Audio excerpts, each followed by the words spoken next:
It is April 25th. The Yankees take 3 of 4 in Cleveland. They've won 4 of their last 6. They're 9-12. The bats come alive. Home runs were hit and some nice pitching as well. So let's do it. Let's talk some Yanks. First ever time doing an episode after 3 wins this season.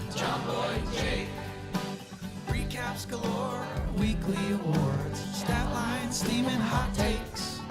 Get your Yankees news from these two fine dudes. It's time for Talkin' Yanks. Jillian. Talkin' Yanks with old John Boy and Jake. Talkin' Yanks with old John Boy and Jake. Hello and welcome to Talkin' Yanks, brought to you by DraftKings. My name is Jimmy. Sitting next to me is Jake, and in the corner we have Bug Dude. And in the other room, we have Kyle working on socials and post-game recaps. He comes in on Sunday, so I'll give him some love. Sam was here. She left early. No love for Sam. Sam actually took down our blinds. Yeah. Like, what the hell? Sam and BBD took down the entire set here because someone was supposed to come put up blackout shades. Then they didn't come. Then they had to put the whole set back up. So I will give Sam love. So if you know how to do that, actually reach out. Yeah, if you know anyone that can put the bubble scrape blackout shade stuff on the window directly, like professional sticker putter on her. This is an ad for that. We would like you to come to the office and put blackout. Be cool if it could be same time next week that it was supposed to be this week. Sundays during the day work great for us. Our TaskRabbit stood us up. Anyway, Yankees win 3 out of 4. The weather was nice this weekend, man. And we only have one advertiser for today's episode, so I figured I'd just rip it. It's Magic Spoon cereal. We love Magic Spoon. We got some right here. This is chocolate. What's this one? Jake likes frosted, right? Jake likes the frost. No, you like the fruity. I like the fruity and frosted mixed. I like the peanut butter by itself a lot as well. They got a new flavor, birthday cake, and it's limited edition. How about that?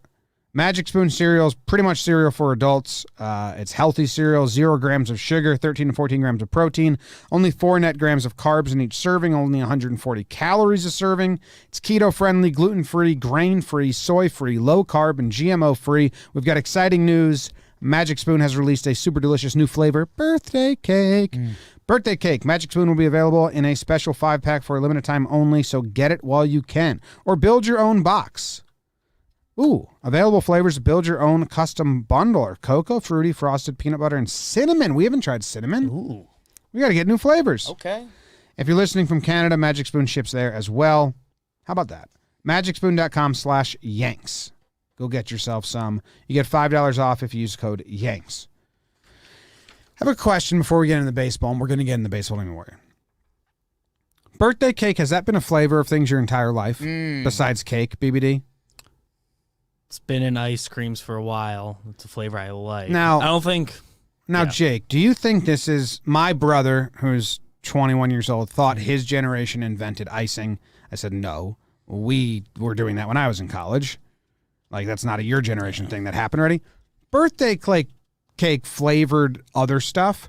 I feel like that happened in our lifetime. Like when we were in middle school, that was the first time I remember hearing like birthday cake flavored ice cream. So I got to check the history. I'd have to look that up. The ice cream was definitely the leadoff hitter. It was for me. It's Cold Stone Creamery. It was the first one that That's the first place I ever tried. Birthday cake. Maybe it went flavor, not a cake, but that flavor somewhere on the map. Like cake batter was kind of a thing, so maybe that just evolved into birthday cake. Maybe that sold better than cake batter. But it's just a flavor. Like you could eat cake. Exactly. Yeah. I think cake batter was a thing, and then that evolved into birthday cake, and then they realized the flavor birthday they could cake sell more more stuff if they say birthday cake instead of cake batter. But that's per speculation. Yeah, someone that's 45 years old could say, "You think you were around for the start of birthday cake flavored things?" Yeah. So I don't know. That's just a question I have right away. Anyway, how are you doing? Awesome. Whoa. What's the news? Ooh, going for it, BBD. I know what he's doing. Yeah, Miguel Andújar off the IL, back at the alternate site though, so kind of doesn't matter. But he's not hurt anymore. So. What was he hurt with? He had a wrist thing. It was his right wrist. So, because I remember right after they're saying, like, yeah, we haven't fielding grounders, but he wasn't throwing them because it was his throwing wrist. So I guess he's good now. Yeah. Oh yeah, it was like a hand. It's a hand thing, and they didn't. It was like a nerve issue. They said it became like a nerve thing in his hand, pretty wrist weird area. So he's going to the outside. Good. Sam in the chat says 2001 when he or she remembers it. And that's the same timeline I have. I mean, I'm this Salon.com, which I follow often, says 60s or early 70s. See, I don't know. So we'll get to the bottom of that. When was it invented? When did it become mainstream? We'll get to the bottom of that by the end of the episode. Birthday cake has a Wikipedia. What a world. James, Big Baby David, everyone listening, everyone whose birthday it is, happy birthday. Oh, my God. It's my brother's birthday tomorrow. Oh, my God. Well, hold Thanks up. for That's tuning tomorrow. in. Yeah.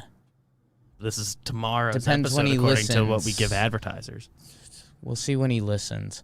Happy birthday, everyone. We're good. We're back, man. We saw a decent brand of baseball. You know, we came into this series not even hoping for wins and losses. We were just hoping to see signs of life or some decent baseball. And pretty much after the first inning of game one, we saw that. You know, the Yankees won games. They didn't win losses like the Braves handed them that one game. You know, the home run ball came back in a big way, which that always helps. That's very conducive to winning. And, you know, the Battle of the Aces in hindsight, that was pretty damn cool. So it's a good trip to Cleveland. Sure, would have been great to take the last one, but I mean, you know, some of the decisions weren't winning decisions in this last game.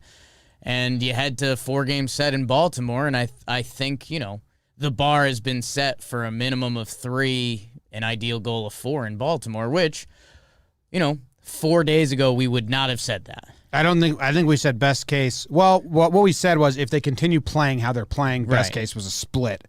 They've changed. The bets changed. Even against Bieber, like I'm digging into some stats now to try and like calculate it. Yeah. But their approach changed for sure at the plate. Yeah.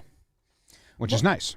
And they got a message for a little bit. I know you and I and our good friend Trevor Plouffe at this point, Trev was getting a little riled up for how much love Rougned Odor was getting. And, you know, Eric Kratzy hopping in on the internet fight, Will Middlebrooks. It was a good time.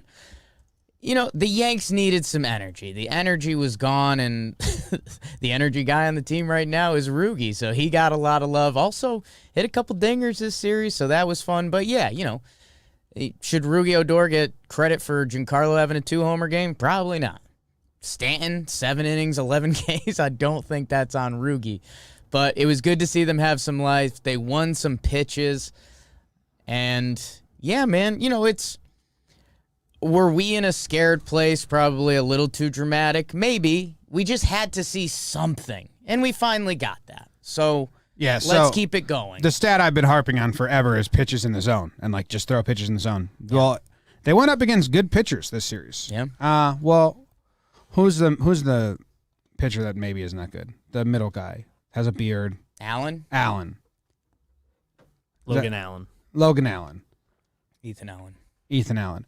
Well, anyway, they saw good relievers. They saw good pitchers in Cleveland. 26% of pitch in the first 3 games. I don't have the stats for today yet because it's so fresh. But in the it just happened. In the first 3 games, pitches in the zone, 26% were put in play. It was like 8 when I was saying these last time. Called strikes, 30% they just took for called strikes. That was like 40 or 38 or something like that. But and then they swung at more than they didn't swing at. And that's the first time I've seen that, where they swung at more pitches in the zone than took. So or they made contact. Sorry. Made contact. Made contact. Yes. Which is just exciting. It's different. I went through a couple Yankees baseball savants, and a couple of them had like great like top percentage swinging out of the or not swinging out of the zone, and I was just like, well, that they're not swinging in the zone. That was part of it. So, yeah, man. I mean, you know, they had like real at bats, like a hitter's count and get a pitch, and it was a pretty good brand of baseball. So season started. It feels like. Season officially started. Season started. You want to get into some burns? Because I don't even remember game 1. I could. I don't even remember I could try. No idea what happened in game 1. Honestly, who pitched game 1? Nobody knows. All right, well, you burn it for me. Burn it and let me know. On your mark. Get set. Burn, Jakey, burn. We're playing 4 in Ohio. Domingo on a Thursday. Herman returns to the Yanks versus the Baker son, Savali from East Windsor, Connecticut, as we knot up for this one. Bottom 1, and the Yankees continue to curb our enthusiasm. Play the music. Gardy drops one. Clint lets Ramirez take second. Ford boots one. Mingo boots one. It's 3-0 Indians after Josh Naylor's an RBI single. Make the bad baseball stop, please. And it kind of did. The machine, LeMahieu RBI single. Then things got a little chilly as Glaber with a 2 RBI single. Locked up at 3s. It would stay that way into the 7th. Nice start by Herman, by the way. 6 innings pitched, 2 earned runs, 6 Ks after the comedy show of a first inning. What's that smell? It's the beautiful odor of a 2-out, 2 RBI single. Yanks take a 5-3 lead. I'm sicker than your average. Higgy Smalls, 6-3. Yanks after the solo shot. That would be your final. Herman to Loáisiga to Chad to Chapman to end the Yankees' losing streak. Boom, boom, boom, boom, boom, boom, boom. Forgot it was Herman. Forgot I was very sleepy during this game. The sleepy game. We had a long Tuesday and Wednesday. Sleepy game. I missed Rugi's hit. I fell asleep sitting up on the big couch. hit. Yeah. But then I woke up like right after it, and I just saw the replay. So we saw it. Yeah, we saw it. I saw it. The big thing about this game was that the defense was horrible in that bottom of the first inning. Yeesh. So much so that it was like, oh my God, it's not. And then it was better. Like Domingo stood strong, persevered through that. But that was some bad. Like I made that video and it went like more viral than I wanted it to. Yeah. Because it was like, oh no, Got over 300K views on Twitter alone. Yeah, something like that. And that's because it's because the timing of it was perfect, Jim, because everyone around baseball heard the Yankees suck and, Yankee fans are overreacting, like, come on, guys. And then they saw that, and they're like, what?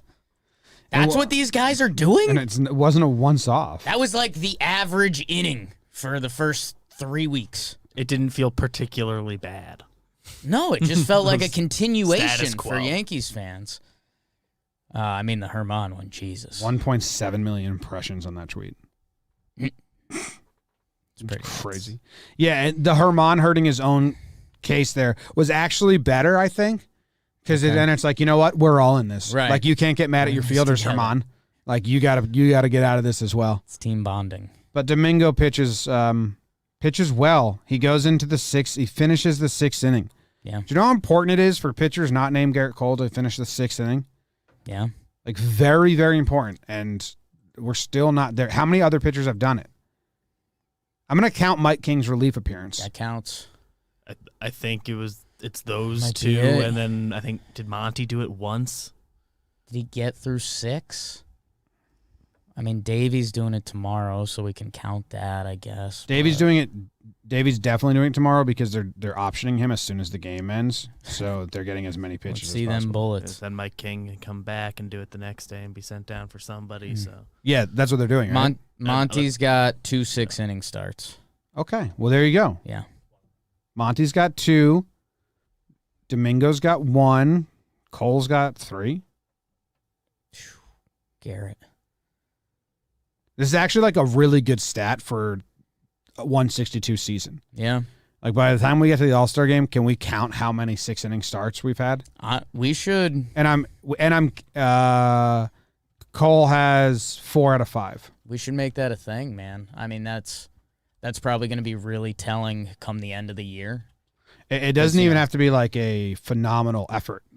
It's just the innings themselves. Eating innings is now a valuable thing in baseball. Tyone did it. No, he did 5. Didn't he do 6 against the Braves? I think he did 5. Okay. 5-1. Let's see. Herman Ace struck out his last 2 batters in the 6th, so finish with an exclamation point. The Odor hit was huge. I mean, that's top of the 7th. The game's been 3-3 for a bunch of innings, 2 outs. Odor rips a single up the middle. You know, if the Yankees don't get that, you know, you're back in the fear seat. You're back in, we're one mistake away from blowing this game. And again, the brand of baseball that we've been brainwashed with the first couple weeks, there was 2 extra base hits in this game, both by Kyle Higashioka. He's the best. Because he's the best ever. 4 non-Cole pitching appearances of 6+ innings. What are they, 9-12, 21 games? And one's not even a start, it's a relief appearance. Yeah. So only 3 other starts that went 6 innings. Yeah. Not great, Bob. That ratio has to get a lot. Obviously, first week of the season. When first week of the season, and when you have 2 guys that missed 2 years. Almost 3. Yeah, that's tough. Something to keep track of, though. I think that's a really good end-of-the-year stat to be like, oh, the San Francisco Giants had 80 starts where their starters went 6 innings. The Rays had 14. Well, it's really good especially for like the bullpen going into the staying healthy and fresh. Yeah. You just need that. Giants and Rays early on Talkin' Yanks. So good job by Mingo. Chapman came out and looked violently gross again. Mm-hmm. Just continues 3 strikeouts. Chad and Johnny did their jobs. Yeah, dude. I guess that's more of a back end of the episode conversation about Johnny L's and Chad and Chapman. Chapman's gross. And like 11 hits, 9 walks. The Yankees left 13 on base and still scored 6 runs. So like they were going this game. You know, so I saw someone complaining someone say like even in a good win they left 13 on base, and that's where I get so mad at the left on base number because they went 4 for 12 with runners in scoring position. That's a 333 average. 4 for 12 with runners in scoring position is really, really good. Yeah. So the fact they left 13 on base isn't indicative. It's more indicative of a really good game offensively than a bad one. No, it is. I mean, that's 4 for 12 was a really good series for Rougned Odor coming into today. I think some people need to change that scope. Yeah, some people just look at left on base and just always complain no matter what. And it's like, no, that was really good. Yeah. Really good outing by that. I mean, Talkin' Cleveland right now is saying they left 8 on base. They went 2 for 11 in scoring position. Mm-hmm. Hate Talkin' Cleveland. Those guys stink. Isn't it Talkin' Chop? No, that's a Braves podcast. There is a big Talkin' Tribe. Talkin' Tribe. There is a Talkin'. Makes sense. Yeah. Related. Glaber gets a hit. Glaber gets 3 hits. He got an RBI hit. Glaber 3 hits. Rugi 2. Higgy 2. Glaber 3. Yeah, that was the game. After all the criticism and scrutiny. Criticism game, yeah. Oh, this was Judge gets walked because Mike Ford's hitting cleanup. Funky lineup. And then Mike Tauchman pinch runs for Clint. Which, athlete. I get, but find unnecessary. Okay. I get it because Tauchman's never been thrown out. Yeah. Right? And the stealing, he's like 7 for 7 in attempts or whatever it is. Yeah. It's not incredibly large. But I was a bit like, ooh, rude patrol. Okay. Because it's not like Clint. I get it. I fully get it. Yeah. Tauchman's better at running the bases and better at defense. So he's going to replace Clint.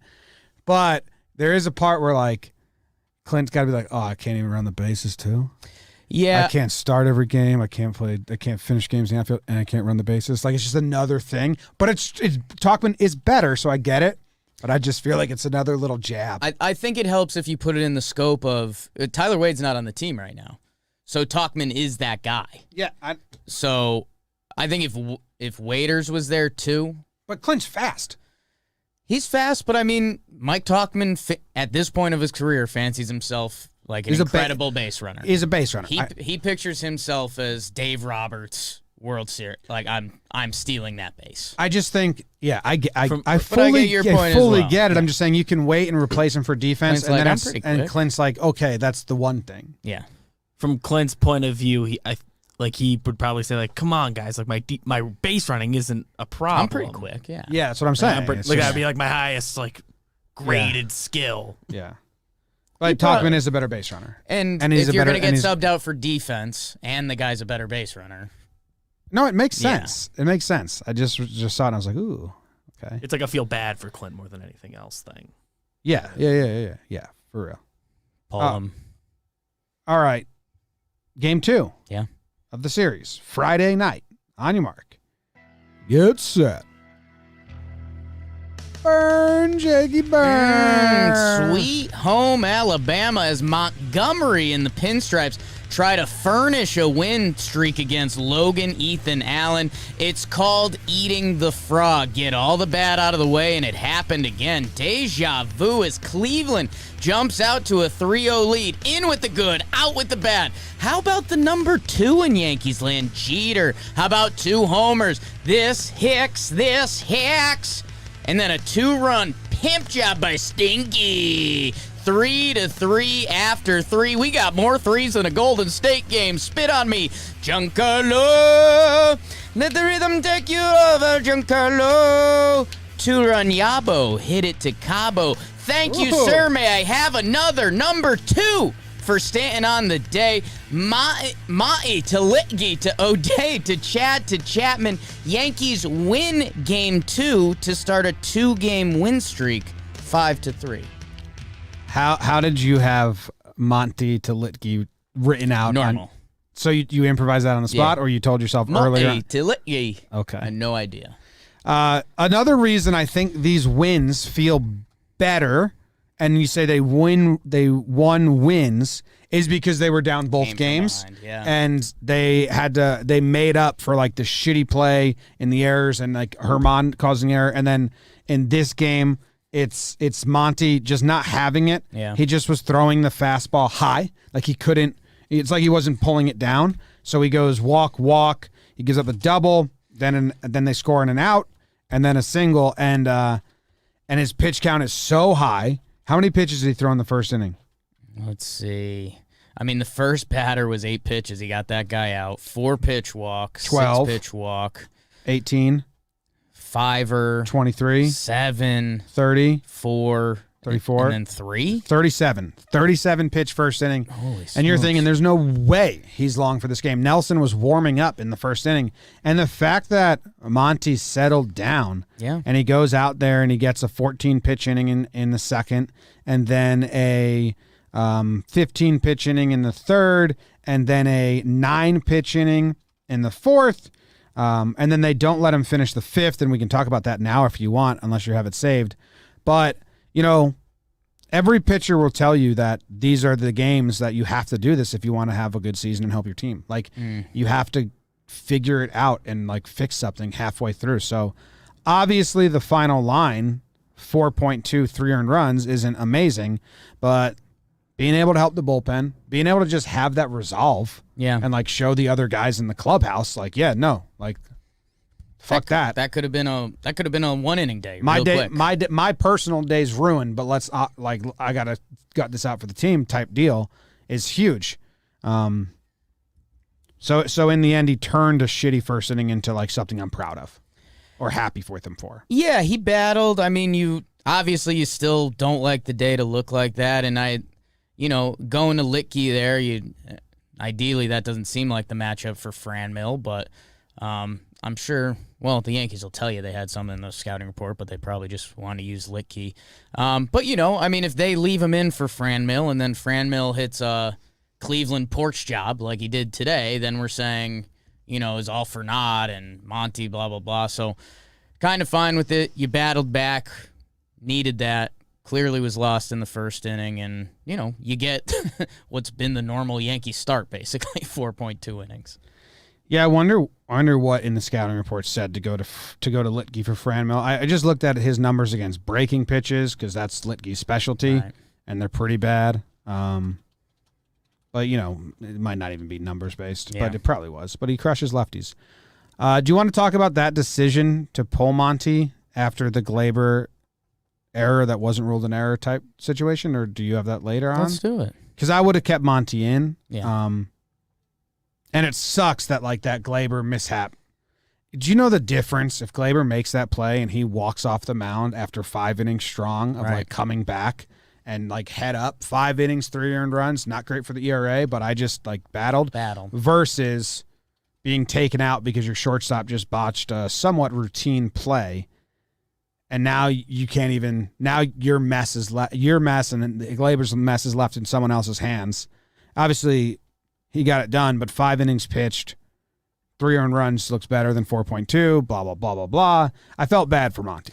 And I liked how pissed off he was. Yeah, I mean, no, that's obviously a huge mental hurdle. That 4.2 compared to 5 looks different, but that's kind of what I was just saying, like, if he gets popped there by Franmil Reyes, who, you know, is seeing him again, I mean, he's one of the most powerful dudes in the league, that could change the game right there. So they go to Licky, he gets the out. I mean, the decision ended up paying off. I don't know. It is what it is at that point. Yeah.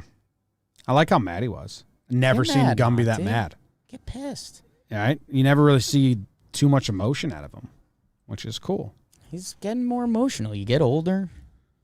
He's on Instagram. He just followed like one of those adopt a pet things. So he's like really feeling it these days.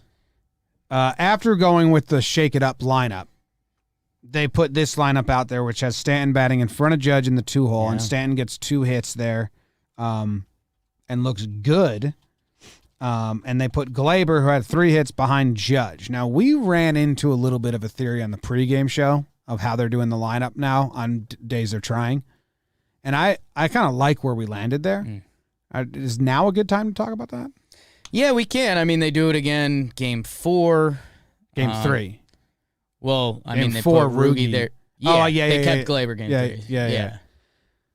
Well, I guess we'll finish the burns first. Okay. Talkin pinch runs again for Clint in this one, and then it was like, oh, okay, that is what we're doing. That's what we're doing, baby. Yeah. And the bullpen is good again.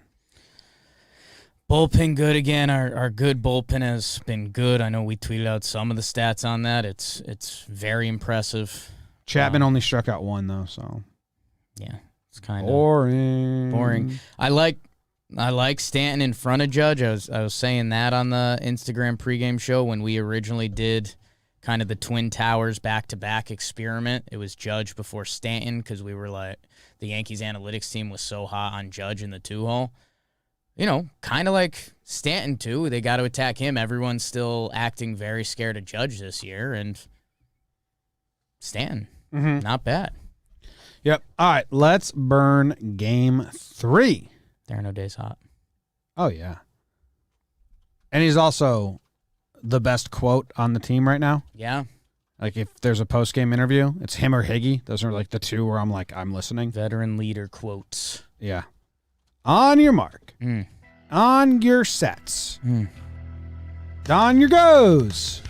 Welcome to my TED Talk, How to Pitch in the American League. 2 of the best to do it in the AL. Garrett Cole versus Shane Bieber. Baby. Oh.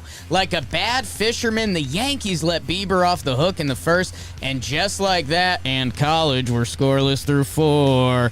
Every Rosario has his thorn as Eddie clips Cole for the RBI single. 1-0 Indians into the 5th. Hicksy, baby, one more time. Aaron ties it up, and then, ooh, that smell.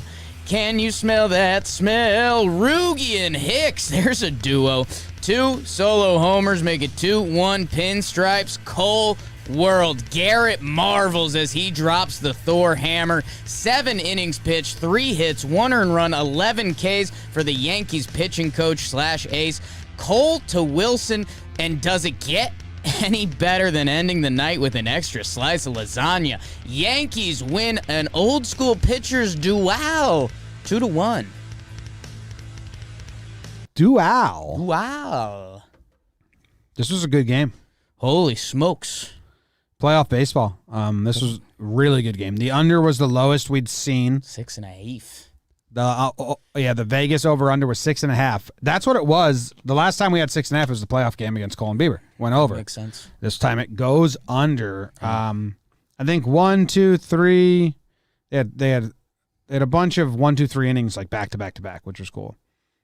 For a little bit, neither pitcher was doing what they wanted to do with the ball exactly, but were both getting outs because they're so good that they're misses. Like it was Garrett Cole was trying to hit that outside with the fastball, and like O'Neill was all over at the broadcast, and then but he kept yanking it, but he was yanking it for like a dotted inside fastball. Yeah. The Indians broke Cole first with the Jose Ramirez triple. Did they give us 3 triples this series, the Yankees? And then the Rosario single. And right after that, Hicks takes Bieber deep in the first at bat after. Then you get the Rougned homer, and Garrett Cole had a quote, and he was like, "That's huge. Like he's just so huge for me. I just gave up the lead. They get it right back." He's like, "And I know that I just have to fucking pepper the zone my next time out." And I think that was his fastest inning. He went 3 pitches ground out, 4 pitches ground out, 3 pitches strikeout. He went 10 pitch inning, shutdown inning. That's what like an ace does. Like that's the mindset and like the performance of having that like, oh, you just gave me the lead right back after I almost messed it up. Like bam, bam, bam. He didn't dance around, and his pitch count was getting high. I was nervous about that. You were nervous about that. I asked you, are you enjoying the game? And you were a little worried about the pitch count. Well, he was on pace to only go 5 innings after the first 3. After that, 4 innings. I just kept taking the pitches and dividing it by outs, and he was averaging 6 pitches an out. Okay. Which, if you want to get through like 6 innings at 6 pitches an out, it's like 120. I don't know, dude. Don't ask me to do math. How about that? Math pod. Yeah, man. I mean, we need to, and maybe it's on us at this point, they should track like bounce back inning stats more. Like it's a very important thing, especially game 4 that we're going to talk about in a minute, man. I mean, if you punch in baseball, if you punch back, that's like you get more points. Call it the Odor. Like your team feels that. And, you know, today was exhibit A of a not good time, and yesterday was exhibit B of a fantastic time. Hicks hits that homer, Odor pamps it. Or was it a replay? Tough to say. But, yeah, man. I mean, Higgy does not go deep. Yeah. Cursed him. Do you think you cursed him? Is it illegal to pick him now? I think we've cursed him, yeah. Okay. I think we've cursed him. Okay, not allowed to choose him in the homer draft anymore. He's out. I also tweeted to you in that conversation. It might be, how about this? If you take Higgy, it might be -1. And if he doesn't homer. Oh, well, I'm never taking him. That's okay. Terrible. It's risky. It's a terrible turnout. Risky. You get 2 if he does, though? I don't know. We can negotiate that. Okay. I tweeted this to you as well. Something interesting I was watching is Cole shakes Higgy like almost every pitch. And usually with a personal catcher, you think just same page, catch and throw, full trust. I just got you, and that's what makes it such a great relationship. I think Higgy just doesn't fight back at all. No. And he just works through the signs. And David Cohn talks about this in his book, like how fast they work through the signs is a rhythm that you like with a catcher. Like, no. And he's like, you know, David Cohn wrote in his book, like, you know, some catchers, you don't even have to shake your head. You just, there's a beat where you don't respond and the catcher keeps going. Right. And I think that might be more of the rhythm with Higgy. I think because he shakes like 5, like all the time. I think it's high school stuff. I think, you know, the pitching coach calls the pitches. So Higgy just looks out at Garrett until he tells him which one he wants. Does, but he goes through all the signs. Yeah. It's, you just think that they'd be on the same page. But that's probably what he likes more is how fast Higgy just dances through like 5. Just goes. Like Higgy was like getting like 3 wrong before finding the one that he liked. And I know we say it a lot. I do think it's visible this year, and it's not a shot at Gary. Higgy's pitch framing is elite. Like there's sometimes you see there were some pitches that Cole like dotted lower part of the zone, and you see Higgy's glove and it's middle. And you're just, it's art to a degree. Just like his blocking's gotten worse. And anything that someone can be good at is art to a degree. But the framing, man, whew. I wonder how those numbers come out. I don't believe those numbers anyway, but the framing numbers.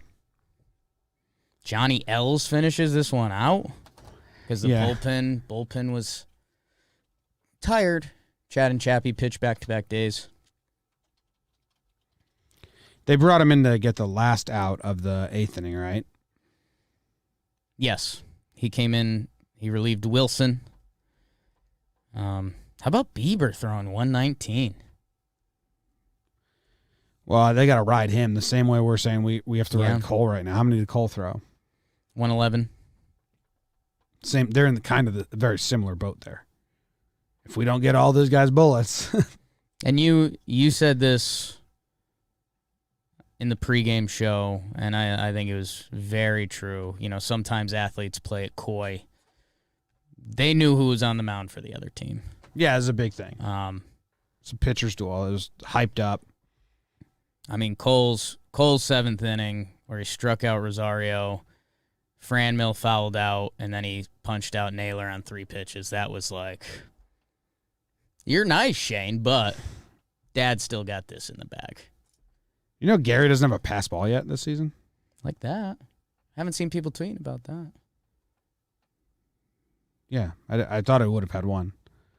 A lot of wild pitches, mostly because the Yankees throw nasty shit. Funky. Gary's not striking out a lot. The pass balls aren't there. He's just not hitting. Yeah, now he's just not hitting. Yeah. One thing at a time, I Which guess. that's supposed to be the thing. All right, let's do game 4. Unless there's anything else we missed. Quattro. DJ goes 0 for 4, and this is the game where it's starting to get louder, I Yeah. think, and louder, and then he's going to sit game 4, which you're going to hear about. And then, did Talkin pinch run for Clint again? Did he do it 3 games in a row? Yes.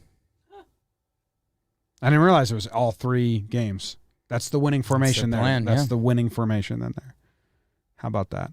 All right, game number 4. Yanks going for the sweep on a Sunday afternoon. Let's hear how they fared. Burn, Jiggy Burn. Yanks go for the 4-game sweep in Cleveland. That hasn't happened since the 90s. Whoa, tubular. Tristan Thompson McKenzie tries to rebound for Cleveland as he tries to keep up with J-Mo. Tyone. We're exchanging zeros until the 4th. Yankees make a fatal mistake. The worst lead in sports. 3-0. Gio to God with a 2-run blast at his old office.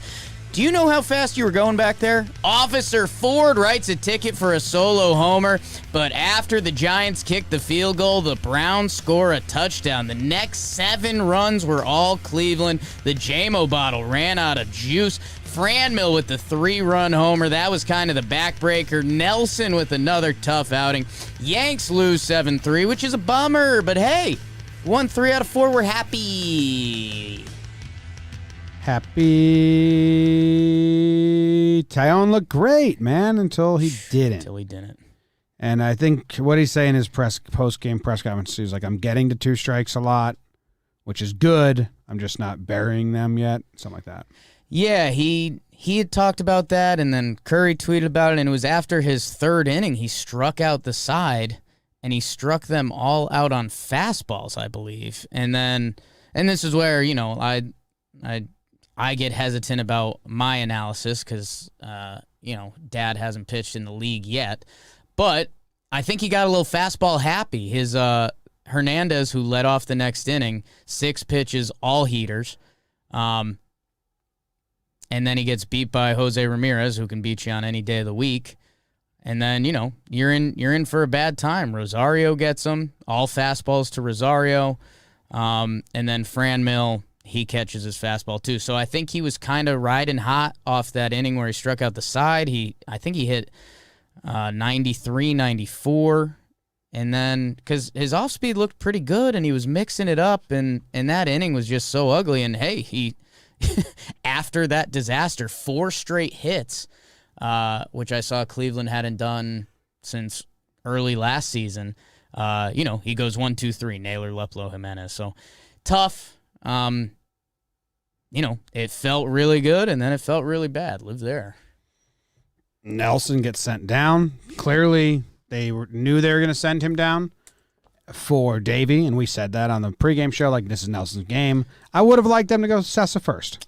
Yeah. But they're more interested in making sure they use Nelson before they send him to the alt site than they are throwing the better pitcher for the for the situation there. Booney kind of caught himself too. They asked him if Sessa was an option, and he said yes, and then I think he was about to say, like, but, we were ready to burn out Nelson, but I don't think he could say that. So he we knew we were sending Nelson down after this. He started, he lined up a sentence, and then he just said, fuck it. He's like, no, Sessa was an option. He's like, I'm not dealing with that. And I'll double check on this. Okay, so Sessa's 2 outings ago got 33 pitches. Sessa only has 1 outing where he had 30-plus pitches, so that's where, mentally we're telling ourselves, hey, why not go to Sessa there? He throws 24 in 2 innings. Sessa having a great year so far. He is. Go to him there. Use him as your 2-inning guy. I know. Like the first Bolt guy. I mean, Loáisiga's kind of jumped up. We can talk about that, but, use him more. I think we've seen it before. This is how the Yankees think, especially in this year where they're so scared about pitching that they got their 3 wins in Cleveland. If they saved Sessa, 15 more bullets, or maybe they saved another guy in the bullpen 15 more bullets, and they can take that to Baltimore, that's what they were prepared to do coming into this game. Yeah. Whatever.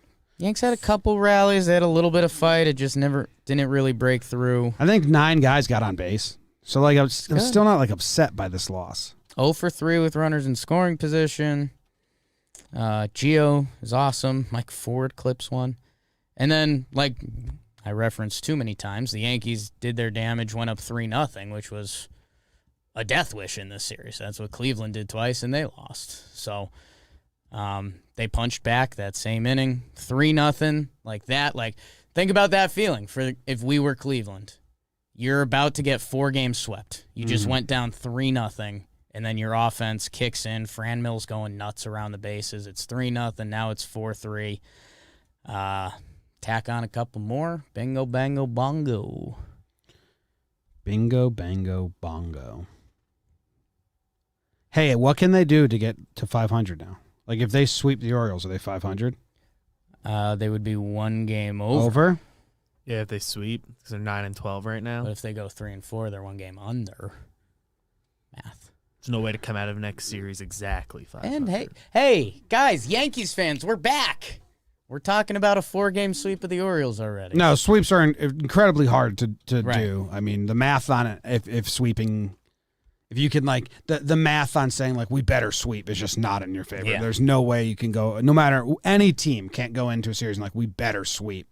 Maybe, the Dodgers versus the Pirates. Ooh, especially not the 4 even. games. But, yeah, not even. It's just Pirates are playing well. It's just baseball. So, let's. I think you got to win 3 out of 4 here. You got to carry the momentum against Baltimore. I think that's fair. Yeah. I mean, you don't... I guess we'll talk about it at the end a little bit. That's normally not what we do, but I mean, it's going to be interesting. Davey making his first start, and we did lose this game, so a little bit of pressure on Davey, not really, but we'll get there. It was a good man. We didn't expect this. We did not expect this. We kind of hoped to win one of the other 3, and we hoped Cole would outduel Bieber. We got 3 wins. Yeah. I like that. Happy. All right. You want to go to awards? Let's go to awards. No ad to do? Let's promote the Chris Rose rotation. They Big got ep a tomorrow. crazy big episode tomorrow. They got the 3 Harvard Westlake pitchers on it. Giolito, Fried, and Flaherty. I think it's the first time the 3 of those guys, all in high school, now all aces of their staff, have ever done a podcast together about their story, high school memories, and all that shit. So it should be really, really fun. And the Chris Rose rotation is awesome. It's a great product.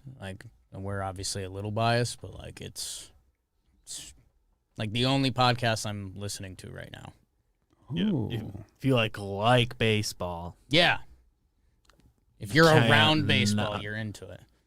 Can't not be listening to it. Miggy Rojas said something the other day Marlins shortstop, how he looked up to Justin Turner a little bit because he got a big payday in his 30s, and he's like, I want to do that. I got a late start to my career, blah, blah, blah. I don't know. There's a lot going Gio on. Urshela should look up to Justin Turner. Yeah, I've been trying to say that bit. for a while. Like, same career path.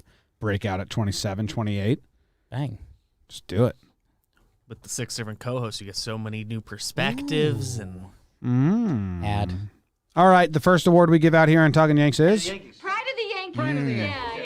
Pride of the Yankees. Shit. I'm interested to see where you go with this. Yeah, I haven't looked at anything or thought about this yet. I thought about some other awards, but not this. I think you might take. We'll see.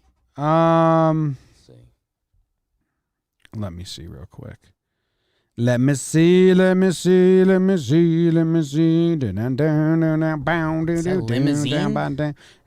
down. We are Loáisiga.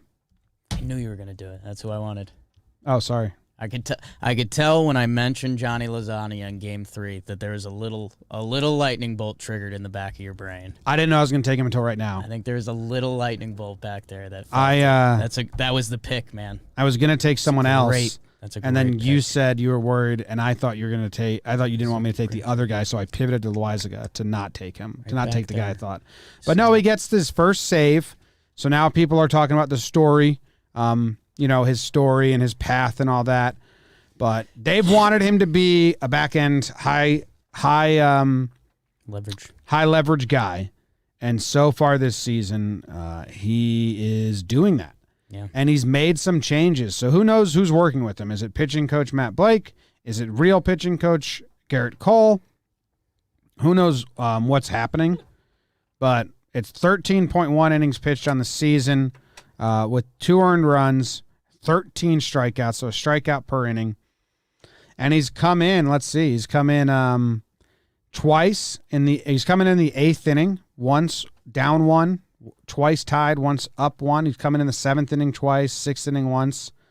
And then he just came in the 8th and stayed to the 9th or whatever. So it's cool. It's really good. And for how frustrated we were about his pitch mix last year, he changed it, which was it's just very obvious that it needed to be changed. So credit to whoever finally broke through to him, because the 2-seamer's his best pitch.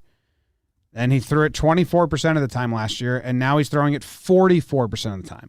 And his 4-seamer was a bad pitch. It's 100 miles, but straight as ever. He threw that 42%. He's scratched that, man. I mean, he's thrown it.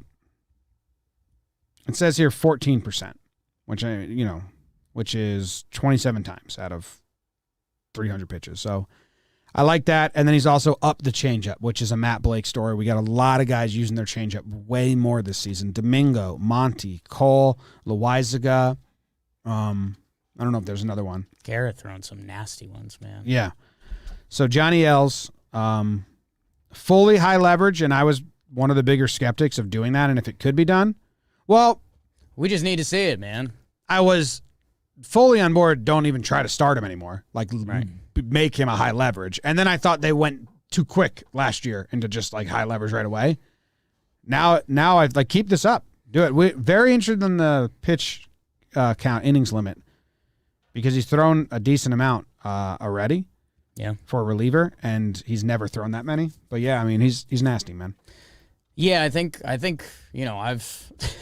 I've dug through too much Johnny Laza in my day, and I think the most innings he's thrown in the past 7 years is 80 innings or something. So we'll see where he lands in that bullpen role where he can do multiple. Yeah, man, and Johnny Laza's gotten a little better every year. He got called up, and it was weird 40-man circumstances. He was probably too young to be on a major league field. The pitch mix has developed, and I think the other thing that, you and I have exchanged some looks over, Johnny Laza last year during the regular season had a pretty solid regular season. But there's something, the Yanks have thrust him into some moments, and it's kind of felt like every time one of those moments is hit, something's gone bad. So, that fear kind of ticked in me in this game. He's coming out for the inning plus save, which, a lot of closers aren't really trained to do these days. And he did it, man. And he's off to a great start. Nine games, 13.1 innings. His whip is incredible, 0.675, so he knows where the ball's going. 13 strikeouts, 1 walk. And you mentioned Darren O'Day. Darren O'Day had some incredible quotes about Johnny Lazo. They asked him, about how his year's going, and he's like, yeah, he's an incredible person. Like, before he talked baseball, he's like, I love him as a dude. He's an incredible guy, and his stuff's nasty. That's what Stacey always said about him, too. And it's, I need to know him more. That's I feel like we cool, don't know Johnny Loáisiga. We don't. I mean, between injuries, being the young guy called up and down the bus, some days he's starting. He's got this quiet personality, but he looks like he can be that athletic, competitive killer you want to see. So, and Jim, my mindset always kicks back to this too much. It's, what would we be saying right now if, say, Johnny Laza has a bad final inning or he gets clipped by one of those guys? Then we went from our 2 games, we're out of it, to now we blew a cold start.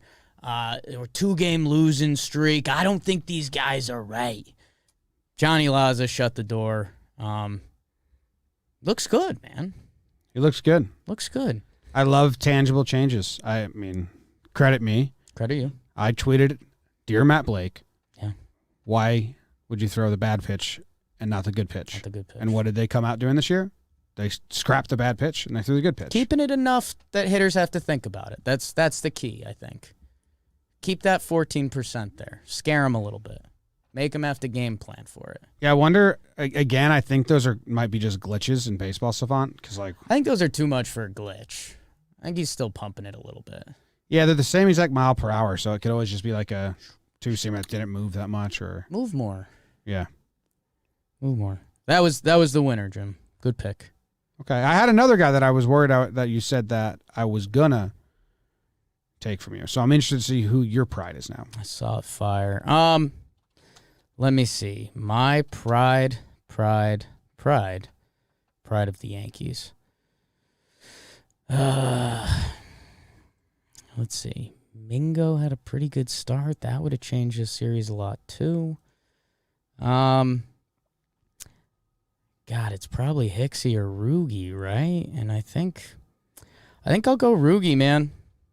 Rougned Odor. Rougned. I mean, couple big homers in this series. Basically, I talked about how I always reference how does this episode go if blank didn't happen. Rougned with the big 2 RBI single in the first game. If that doesn't happen, does the Yankees losing streak continue? What are we saying there?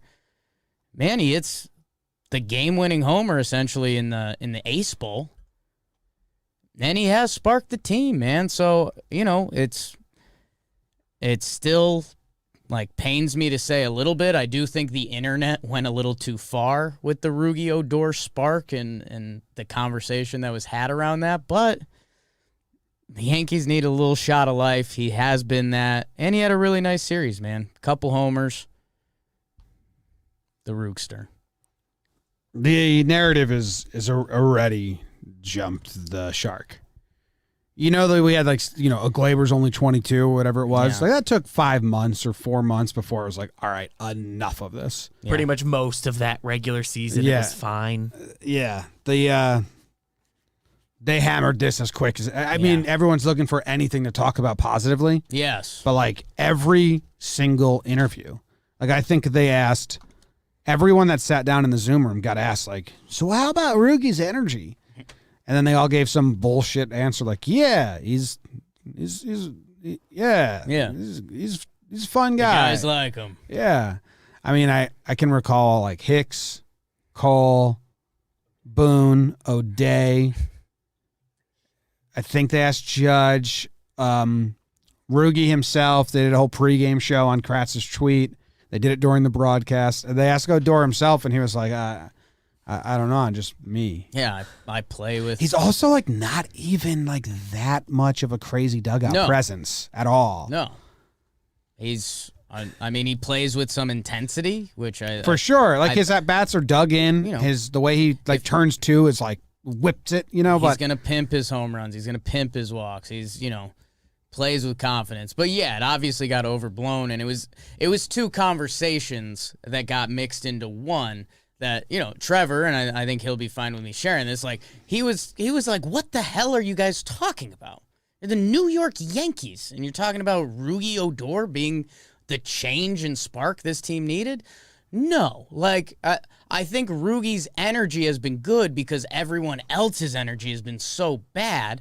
But like we're saying, like Rougned Odor didn't make Domingo Germán bounce back after a horrible first inning. Rougned Odor didn't help Giancarlo Stanton hit 2 home runs. Rougned Odor didn't help Aaron Hicks finally kind of get his swagger back a little bit. So, but the media.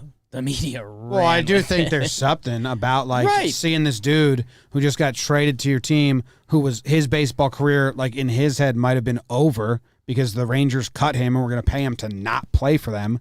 He gets a second life. The Yankees grab him and say, no, we'll give you some more professional at-bats. And then they see Bruce retire because of that, and now his career's over. I think maybe there's something like, oh, my God, like maybe let's not take this for granted. Maybe. And maybe that's a sliver. No. But, yeah, it's not like he's even like what Torres was in the dugout. Like, I don't know. Like Torres was, like, silly. The narrative got hammered as hard as you can hammer a narrative in one weekend. In a tight window, and probably everyone was looking for something to write. And I think probably what it was, and maybe this is the better comparison, was that when we talked to Marley Rivera for our winter meetings event we did, we asked about Vladito losing the weight. And she said he had no idea. Like she said that he thought he was sexy. And not as a joke. Like Vlad thought he was looking good. And then everyone told him, like, dude, you gotta cut down some weight. Like, I think, Rougned Odor, and I don't know the guy that well, but think of some of the stats we heard when he came over, 3 30-plus seasons from a second baseman. Like, there's a way to butter knife Rougie's stats that are very impressive. There's a lot of other ways to dice up Rougie's career that make him not impressive. So you're right that, there is a chance, and probably happening a little bit, that Rougned Odor went from, a guy that was a star on the Texas Rangers. He had the punch. He was on some really good baseball teams. There's signs of him around the stadium and all of that, the Texas Rangers, one of the worst teams in the league, don't want me. They're going to pay all my money for me to not be on the team and go on the Yankees? Like, I think that is a wake-up call, and the other thing that is the positive spin there, I mean, he just turned 27. So this guy's had a baseball career, and in theory, he should be around his physical prime. So Rougie's 27? He's 27. Turned 27 in February. I think Max Manis, who does research stuff for us here on For Talking Baseball, he tweeted, because somebody posted like just Yankees birthdays, he's like 4 months older than Clint. Yeah. No, it's insane. The Rougned Odor. Yeah. I might have the 4 number of months months older. wrong. I might have the number of months wrong, but he's within a year. We were talking months. So Clint turns 27 in September. Rougned turned 27 in February. So that's so it's April, 7 months. May, 7 June, months. July. Rougie's already had a whole career. Dude. And he's got a chance. Sometimes your mind gets blown, and age is such a weird thing. Yeah. Like DeGrom and Kershaw are like 3 months apart. Right. And Kershaw had when DeGrom won Rookie of the Year, Kershaw won his 3rd Cy Young or something like that. And you're like, what? DeGrom is younger. Yeah. Not. You just it's always weird when that blows your mind. Oh, So Clint probably asked Odor about his whole MLB career and stuff, and he's like, "Bro, I'm your age." Rougned played in the show when he was 20 years old. It's nuts. It's crazy. It's nuts. On good teams, those were good Texas Rangers teams. Yeah. Those were World Series. Yeah. How old was he when he punched Batista in the face? I think that was in. Does he it was during the 2016 season. Is he 22 years old? It makes a lot more sense. It makes a lot more sense. What season do you think that was in? I think that was the 2016 season because the Batista bat flip When was did- fall. He's of 22 15. years old. Batista's like an old man. Yeah, how old was Batista? He's like 30. I guess, yeah. 35. Yeah. Dude, I had no idea that was a 22 year. punching That a was a man. kid punching a man. Yeah. That makes it way different in my brain. Yeah. And like cooler for Rougie. Yeah. Makes me kind of feel bad for Makes Jose you feel Bautista. worse for Bautista. If I accidentally ran into the door right now, I'd be sore for 3 days. Like, he got punched in the face by a kid. That was a 22-year-old that punched a 35-year-old? I mean, that's a guy finishing up his dinner at like a bar/restaurant, and then the frat kid rolls in from the pregame and pops him in the face. He's on his way home with a slight buzz that the wife isn't going to get mad about, but he had a good time. And then the kid is hammer drunk after his pregame. Like, nah. Yeah. Holy smokes. Yeah, I mean, that's business suit and polo. Dude, I did a whole If a 10-year-old punched me right now. I did a whole breakdown on that punch, and I didn't look up their ages at all. I need to start looking up people's ages. That's wild. Even different from like 22-year-old Odor mindset. Like, well, a 35-year-old man squared up with me. Yeah. I'm just a kid. Odor wasn't on the World Series teams. He was on playoff teams. Okay, that's Before we do that, when they showed the Kratz tweet on the Yes broadcast, so Sterling saw that on there, and it was really funny. They just showed a text from Eric Kratz, and that's John Sterling calling tweets texts. And that's obvious. And that's obvious, yeah. Okay, let's move on to. I want to check one thing. Yeah. You know the game I like to play, connecting baseball generations. I got to see who was Rougie's. So now I need to root for Rougie's career to like go on forever. I need a second half of his career. So let's see. He played with Beltre. He played with Carlos Pena. Okay. I can do more of that later. But 27. Like, Rougie could play another 6 years, and that wouldn't be shocking. If he can get to there's a world where he's still playing when he's the age Bautista was when he punched him. Got punched by a kid, man. That's wild. I don't want to get punched by a 22-year-old. Makes it so much sadder for Jose Bautista. Yeah. Like, tried to square up to a young kid, and he just beat you to the spot. Yeah, and that's obvious. Like, why square up? Damn, yeah. You Yankee motherfucker. All right, I'm going to take the easy one here and go Nick Nelson. Ooh, Nelly. He just got sent down, and yeah, just not good, man. The results have not been good thus far. How many earned runs did he give up today? 3? 2? 3. So he's given up 9 earned runs on the year. And he's pitched 8.1 innings. So, just not good. I know it's a slop game, but if he comes in and keeps us in that game, I mean, there's 1 run, right? Yeah. It's 1 run. Like, every at-bat, every pitch on Cleveland's side is more pressure-filled and all that stuff. So, I mean, for me, it's easy. It's Nick Nelson. It shows how volatile relievers are. We combined Johnny Loáisiga and Nick Nelson in our PPP for the Yankees this year. It's true. Because Nick Nelson, I mean, when that changeup's right, it's wipeout, and it's exciting, and it's we did the game. We just played with Rougned Odor. Like, you know, him and Loáisiga are basically the same age, but we've seen Johnny for 4 years and almost hold some of that against him when that could be a good thing. Nelly, man, it stinks. You feel bad. I mean, I follow him and a significant other on Twitter, so I was hoping we'd all be friends and really good, and he will still be friends. He's going to bounce back. Of course. But, yeah, right now he looks a little lost. Booney talked about it in his press conference, that it's just too many non-competitive pitches, and he's missing. And, you know, I'll spin it back at the Nerds. Like, he probably should have never opened that game.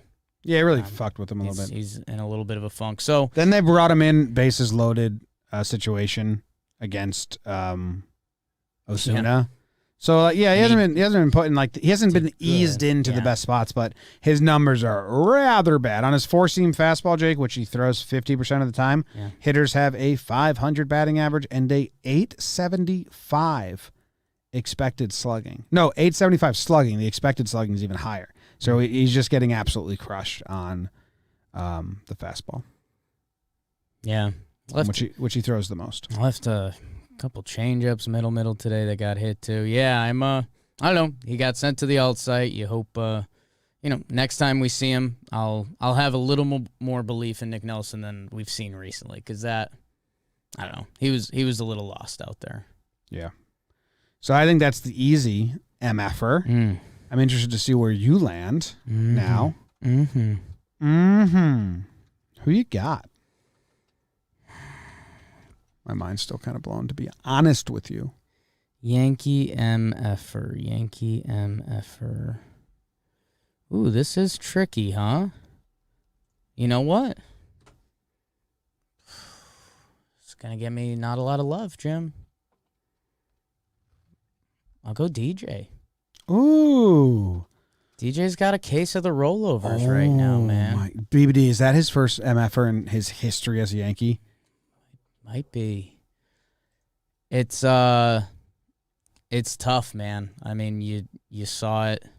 We've seen it this whole season now. He's like a little early, a little on top of it, and it's just rollovers up the middle. You see his frustration. That's something we're not normally used to. And, it's not a concern at all. I think the funny thing about it is people that are eligible for it, I still think he has the highest batting average on the Yankees.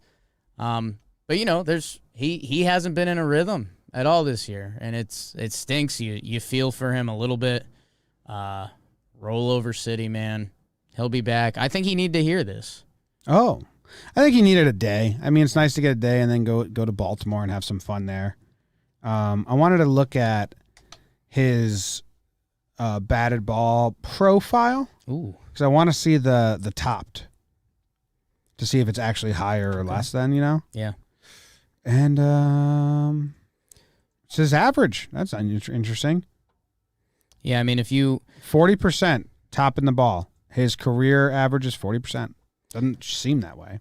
The 2020 numbers, which is a small sample, but I'm sure 2019 aren't fall off. I mean, all of these numbers, he's top 20% in the league. Exit velo, hard hit, expected batting average, K percentage, whiff percentage. And again, small sample right now, but, average exit velo right now is 48 percentile. He's middle of the pack. Hard hit, 42, like below. So, you just see it. I mean, he's rolling a lot of stuff over. It'll be gone soon. Baltimore could be a nice spot for him. Do you see the Mad Bum is no hitting the Braves right now? God, I love that. 6 innings, no hits, no walks. He's the best. Looks like it is DJ's first MFer. Wow. Joining some other one-time MFers, Adam Warren, Brandon Drury, Cameron Maben. When did he get one? What a crew. Dude, it's Josh Bard. It's like the Braves lineup, too. It's Acuna, Freeman, Ozuna, Albie, Dano, Swanson, Riley, Heredia. That's wild. Go Mad Bum, go. Go Mad Bum, go. All right, DJ gets his first ever Yankee Didn't MFer. feel good. No, it's fair. He sat because he needed a day. We haven't seen that happen in forever. I did get 2 hits. I'd like to see it. Let him play it second. Well, very soon. Oh, we didn't even have our whole conversation about the lineup. Yeah. So what they've been doing now, and I hope what they're doing now is what they've been rotating the 4-hole with the hot hand now. The Yankees have. We saw Odor go there after having a big 2 games. We saw Glaber get 3 hits, and then he went to the 4-hole. I'm trying to I can pull it up real fast. Going back a little bit, Gary ended up there one day, and Gary was there for 2 days. Ford got there once. That wasn't it. Gio been there. So I think they've found a home with DJ and then Stanton Judge. So far, that's working really well for Stanton. What they've been having trouble finding is finding protection for Judge, and they've been rotating the hot hand 4-hole. But it seems kind of weird to rotate your hot hand 4-hole. I think when Voit comes back, which would be soon, which would move DJ back to second. All right. Voit will be the cleanup, and it'll be DJ, Stanton, Judge, Voit as your 1, 2, 3, 4, which I love. Yeah. And then you rotate your hot hand fifth, be it Glaber, Gio, Odor, if you want Hicks. And I think that it's just one step deeper, but it makes it so much smoother of like get Judge the protection because Voigt's always going to be a threat, whether it's hot or not. And then you go rotate the 5-hole. So we talked about this in the pregame show, and my eyes kind of lit up, and I was like, ooh, I like that. I want to temper you a little bit. These are still our Yankees, and if Hicksy gets hot, I think he might find a way to sneak back up there. That's true. And they could, Voit, I mentioned this on the pregame show, he kind of took over that 2-hole for a little bit last year. So if he gets hot and some of the big guys get cold, I mean, it's still the same concept. You just need to protect Judge. Like Stan batted in front of Judge, and now he's getting pitches to hit. And like we were looking at the numbers, he was swinging at pitches in the zone, and now he's getting pitches to hit, and he's just going off a little bit. Judge needs that, and I think Voit can give it to him. Yeah. And then Voit can get protected by everyone else. Man, or you rotate him around then, but I'm excited for that. And Hicks, we probably should have mentioned this it's only earlier. a 7-inning game. Oh, wow.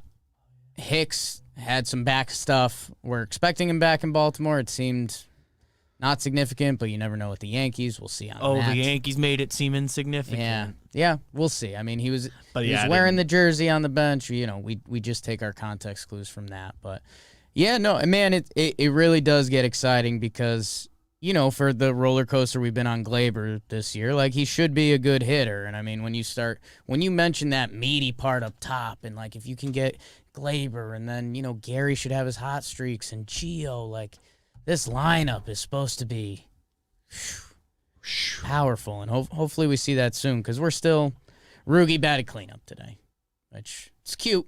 Reward him for having a nice hot series, hand. but also no. Also no. No. All right, regular old awards.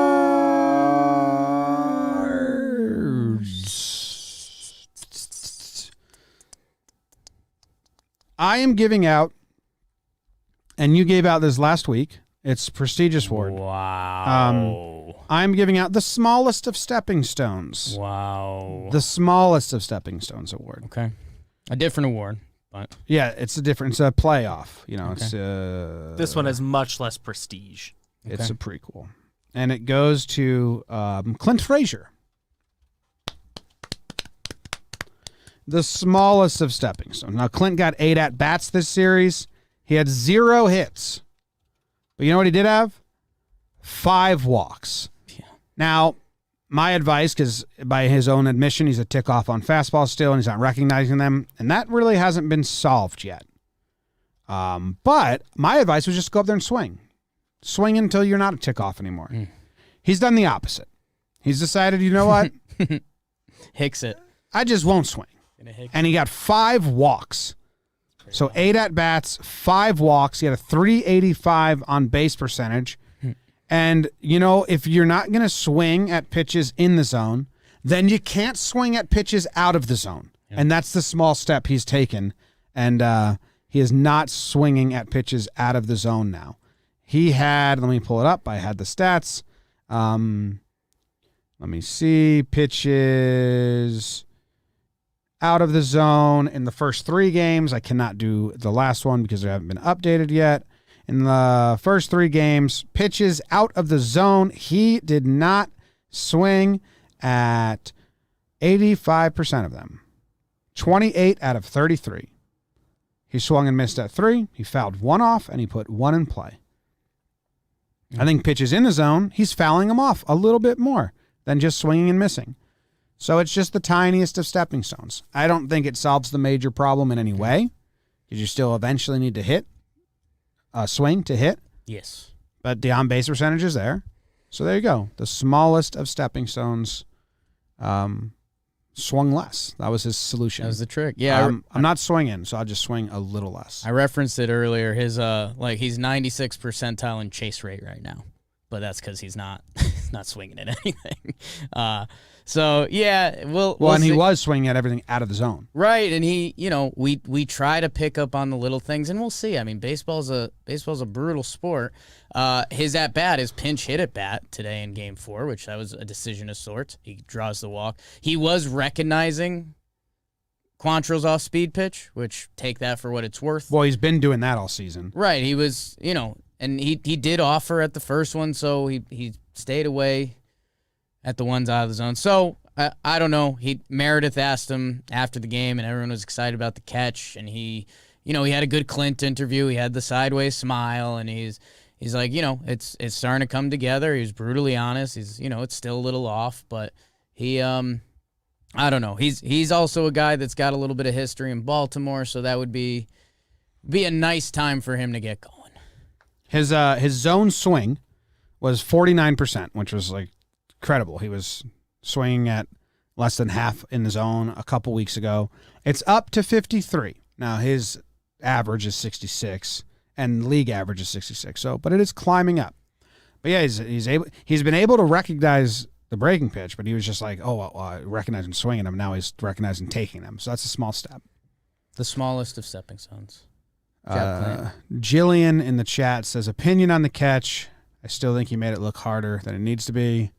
I think 8 out of 10 left fielders catch that and just stay running. I thought he was making a very nice running catch, and then out of nowhere he jumped upwards, which is just not a direction you usually jump unless you're robbing a home run at the wall.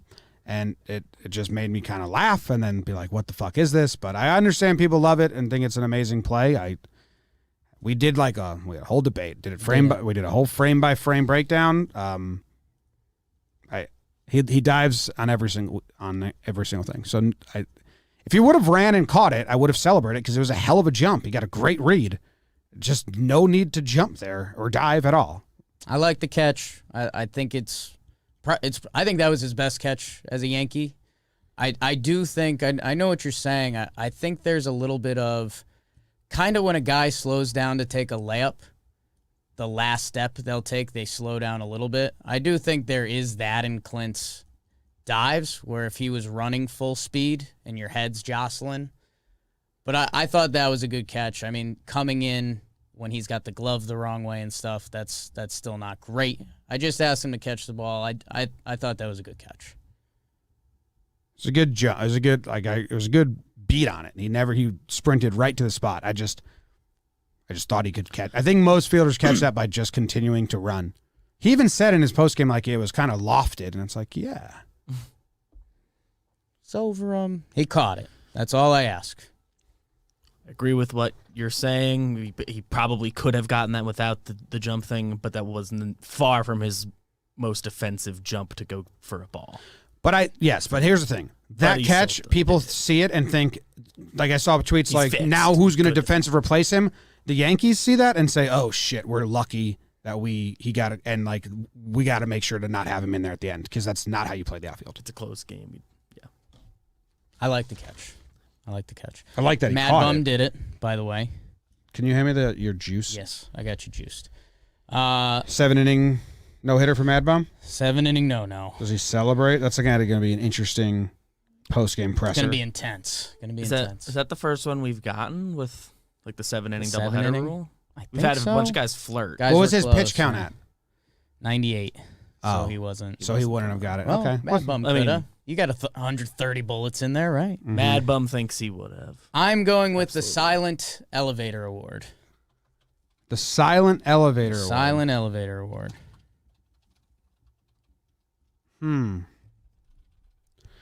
Going up. Stanton. Silent Elevator Award.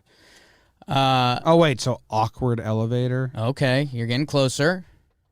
Awkward elevator. Domingo Germán. That's a good guess. It's going to Brett Gardner. There was going to be a chance that this was going to be a tandem award, but it was also going to be with the guy you just mentioned, Clint Frazier. Clint and Gardy both been in a bad way this season. And, that's been one of the more popular topics in Yankees land going back 3-4 years now. Both of these guys having a bad time right now. I think Gardy's 1 for his last 22. 1 for his last 21. Got pinch hit for Clint today. Each guy on the season, it's almost, we're getting towards the end of April. Each one of them has 1 RBI. So, I think it's just funny. We're at this point, and normally that's a big debate in Yankee land. Oh, Clint's got the job this year, and then Gardy was hot that first week to kind of get it back after Clint was struggling. They're both in a tough way right now, and I think both sides, both fan bases, the Clints and the Gardys, are in the elevator, just nodding their head, waiting for their floor to get off at this point. So how do you think playing time moving forward should go between those two and Talkman? Because I'd put Talkman more in the mix. Like, if you're doing open tryouts to find a hot hand, I think he deserves to be in that rotation in a way. Yeah, I think me personally, you see where Hicksy's at tomorrow. Like, if he needs the day, you're absolutely fine with it because we do have some options. If Hicks is good, you let him go because he's starting to look better. I would go Clint to start. Like I mentioned, he's got some fond memories in Baltimore. He looked okay on the pinch hit walk. It's an easier left field to play. I probably give him the first game, and if he looks better, I try to get him going because you still need that. You don't want to lose him. You don't want to lose him for the year. Like, Gardy's going to be fine if he's hitting 150 through the All-Star break. Clint is very much mental guy, needs the confidence. A good 2 for 4 against some mad Baltimore pitching could kind of get him back on track. If not, if he starts tomorrow and he looks lost, then, rotate the 3 of them, man. I'd rotate Talkman and Clint and have Gardy be the reserve for a little bit. The pinch runner defensive replacement guy. Right now they're rotating Clint and Gardy and having Talkman be the pinch runner defensive replacement guy. I'd put Gardy on the back burner for the first half of the season a little bit. When injuries come, he'll play every day and he'll be well rested. But there's a chance that if Clint Frazier never reaches full potential this year, that Talkman is a better all-around player than him playing. Now, if Clint can be in the batter's box and be who we think he can be, then he's the better bat. But I think it's time to give Talkman some more run. I mean, Clint got better by swinging less. The box of chocolates, Gardy, you know what you're going to get. You're going to get hot streaks. You're going to get cold streaks. He's going to play defense. Talkman, we kind of don't know yet. He was definitely hurt last year. He still might have the I'm good against lefties thing, which we'll find out about. Clint, we're in an area. And it can still change very quickly. We just saw it with the Yankees this weekend. But with the pinch hit at bat today, I think we're still in let's try to light that spark a little bit. The way Clint was talking about working through everything, it seemed like something just clicked maybe even today. Just the way he was talking about looking through old video and stuff, and he was in the cage right before that at bat and everything. The way he was talking, it sounded like something clicked very recently in his brain. So I hope so. Please. I hope he thinks that. He said he has so many batting stances in his career that he's trying to find the right one or something like that. Yeah. Yeah, that part of the quote was, yeah. What's your next award? My next award, well,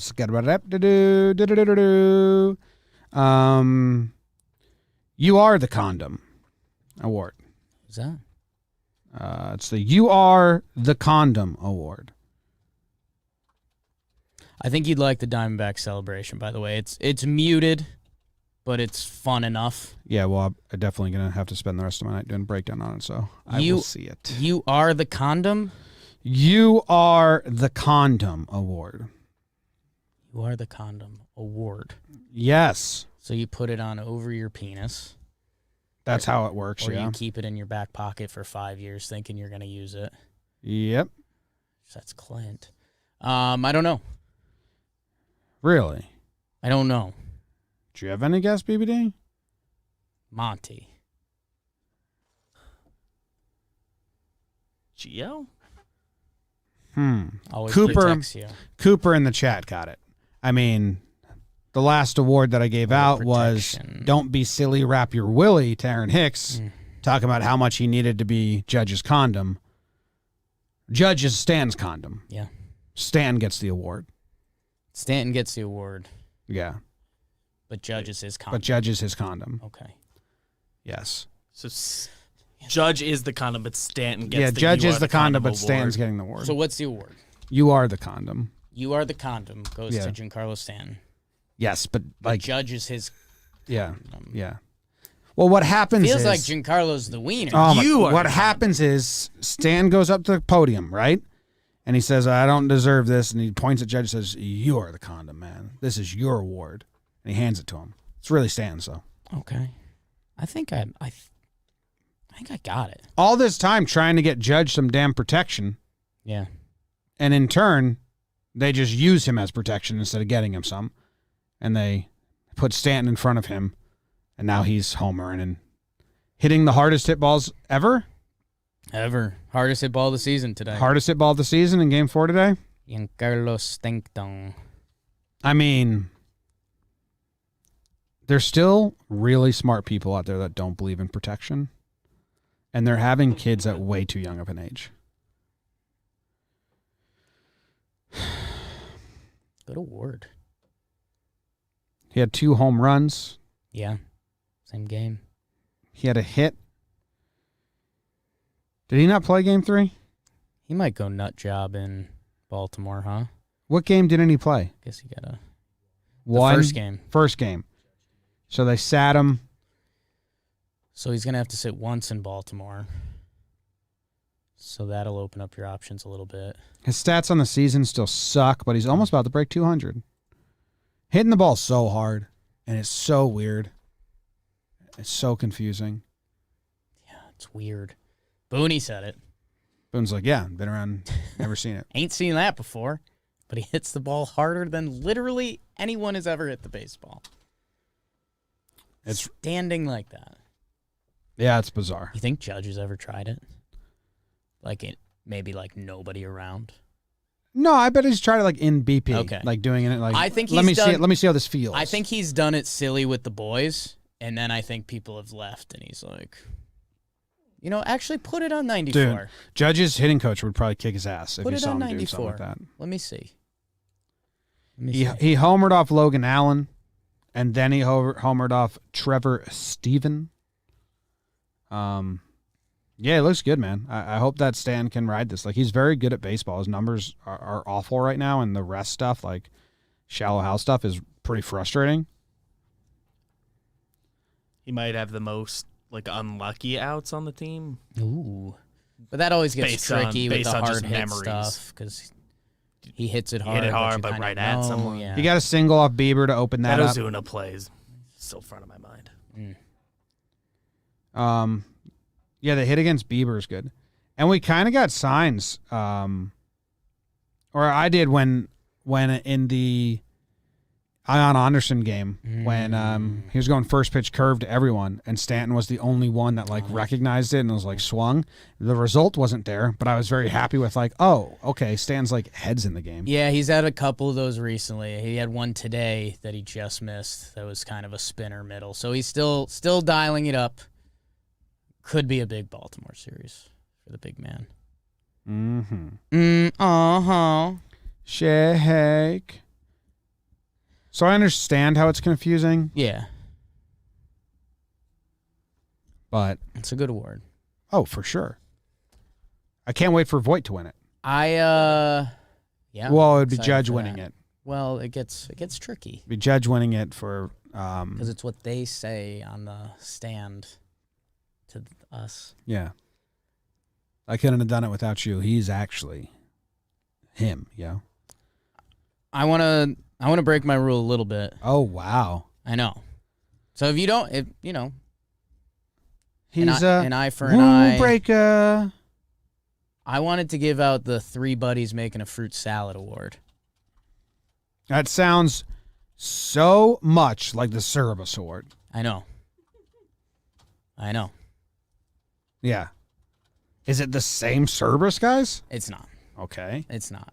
One might be. Jim, if I told... So, let me give you a little backstory. You've got some dogs. You sing songs to them.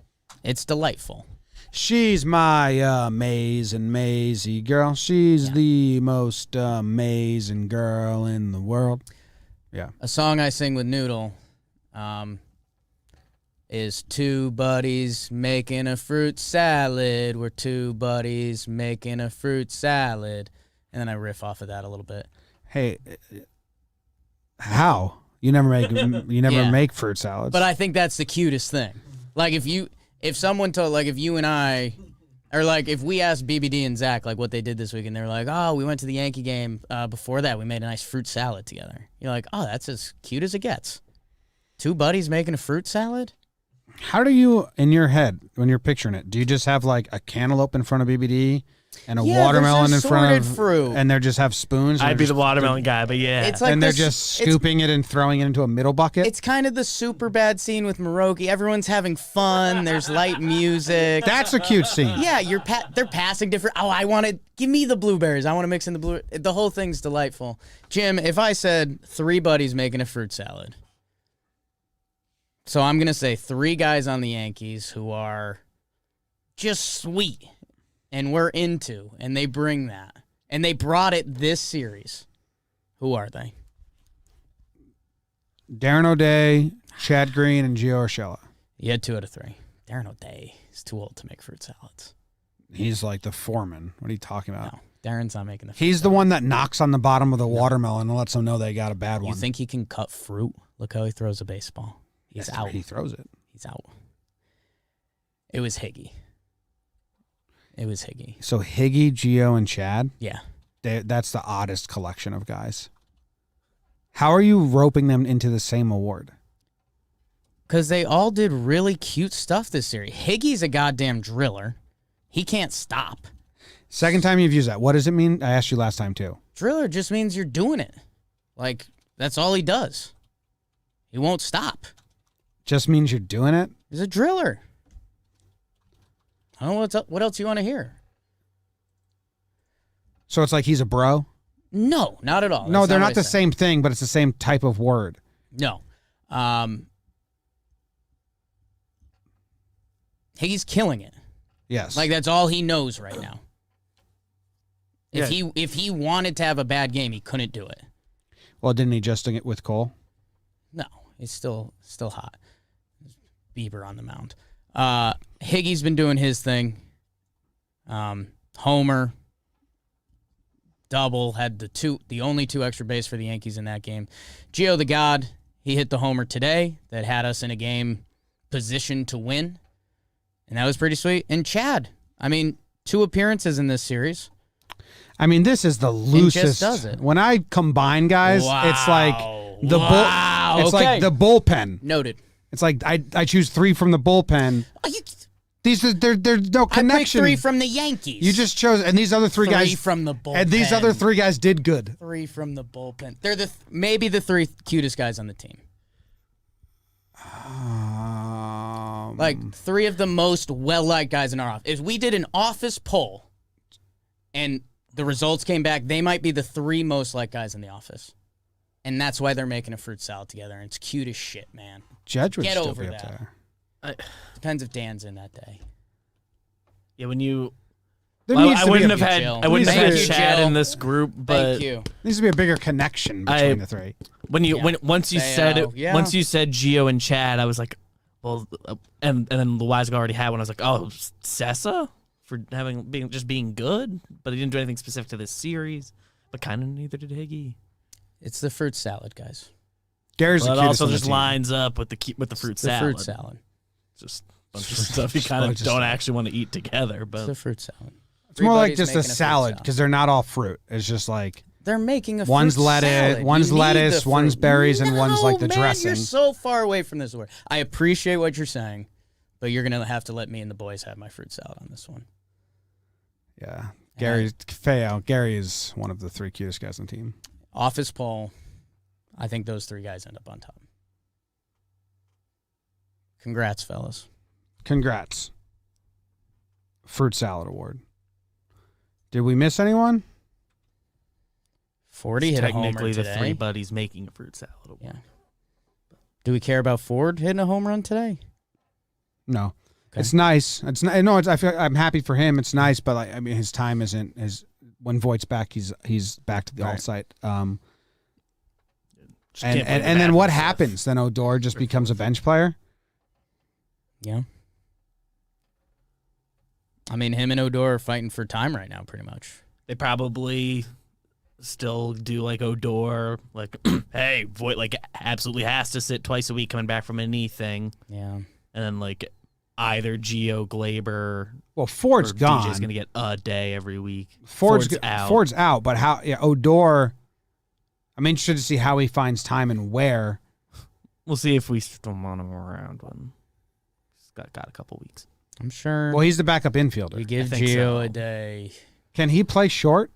I don't think he really has. Odor I remember can. looking this up. But Gio in theory, kinda you would can. slide Gio. Is over if Odor you going to need get pinch hit for Glaber late in games, and then they move Gio to short and DJ to third and Odor to second because they want a lefty in over Glaber? Is that like something that could be happening in 3 weeks? I don't think so. Then you got no use I for don't think Odor, and they you should want- bring Wade back up.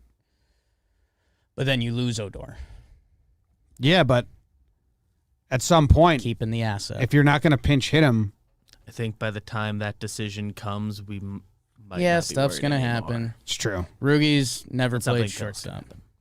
Yeah, He was gonna play some third this year, and Gio, we've played him at shortstop once this year. Are we going to get a Gio at shortstop day in Baltimore? This is a lot of days in a row now. Where it's a 13 game in a row stretch. At some point, they're going to give Glaber a day off in it. Yeah, maybe depends how Glaber looks. Glaber's hot, they'll play him. If he's not, they'll sit him. Maybe be one of the Detroit games. Yeah. Probably one's coming up Yeah, even if he's hot, I think in the one's next coming 7 up games. somewhere, and then Gio will move over to short again. Interesting. All right. Davey Day tomorrow against Baltimore. Who's Baltimore throwing? Find out on the pregame show. Harvey. Harvey, wow. Harvey versus Davey. How about that? Get Passing some of the opposites. torch. Passing of the torch. Davey has no idea who he is. I think that's fair to say. He's 15 years old when Harvey's doing it Something like in a that. different world. Harvey's been pretty good. Kind of. Not really. Interesting. All right, well, we'll see you on the pregame show tomorrow. Thank you guys very much for tuning in. Go Yanks. They sweep the Orioles, and they're over 500. How about that? Whoa. Goodbye. Go Yanks. Tell them, Grams. Oh, wow. Not going to turn on. Go Yankees.